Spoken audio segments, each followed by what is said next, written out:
Welcome to today's edition of Toggle's Daily Video Insights. For those of you joining us for the first time, my name is Jan. I'm the co-founder and CEO of Toggle, and this is one of those videos where we take a deeper dive into one of the insights produced by Toggle across thousands of US equities to try and help identify investors which drivers and what direction those drivers might be pushing in a particular stock. If you'd like to see more of these insights, just subscribe to our YouTube channel or also check out Toggle on toggle.global where you can test drive it for free and see what you think and whether or not it can help supercharge your investment process. The focus today is going to be on Cisco, a company many of you are very familiar with, and the insight that we're going to look at in particular is the recently stretched momentum that might highlight some positive pressures for the Cisco stock in the near future. So as you can see here, actually Toggle recently highlighted some bullish pressures back in March when the stock was trading at 48.29. It's since then experienced quite a nice rally and has now been languishing in the low 50s. So the question is, can it pull through? And so let's take a look at this insight and see what it is that Toggle has actually identified.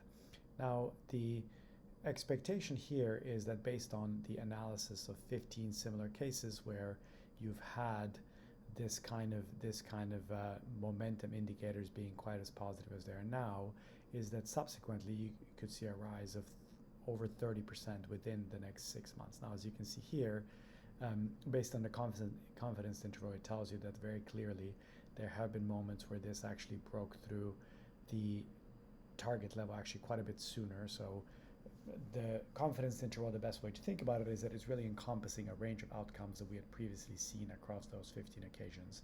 And so in some of those cases, the rally had happened sooner. In some of them cases, it happened in 6 months, but it could potentially rally quite a bit further than 67.27. Now, at the same time, it's very important that if the price were to get outside of these boundaries, that the deviation from this historical analog is substantial enough where below the red line, it's time to reevaluate the thesis and potentially place your stop loss there. Looking at why it might move, this is where you can actually take a look at the specific momentum indicators that we're looking at. And as you can see, momentum in the Cisco stock, particularly the 6-month momentum, hasn't been this strong since after the global financial crisis. So this is something that we really hadn't seen in quite some time.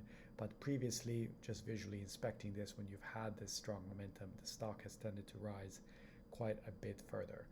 Looking at the past performance, you can see that actually reinvesting across those 15 occasions would have been really quite profitable, that $1 would have been turned in 22.5 in terms of profit. Obviously quite a choppy ride. And the distribution of returns show that there were some cases where the subsequent returns were quite a bit higher, but then of course there were some that were lower. And so the 30% is really the median of these. So at least half of the outcomes would have been that or higher. But the good news is that the downside was really quite limited. So all of the past returns were squished between and below 10%, effectively indicating that the momentum really did highlight that the risk reward was quite compelling in this particular circumstance. This much about this Cisco. If you have the daily brief subscription, it should be in your mailboxes. If you don't, you can get it at toggle.global. Today we discuss some factors that might have been powering the very, very big uptick in volatility in Bitcoin. Thanks for your attention, and we'll see you again tomorrow.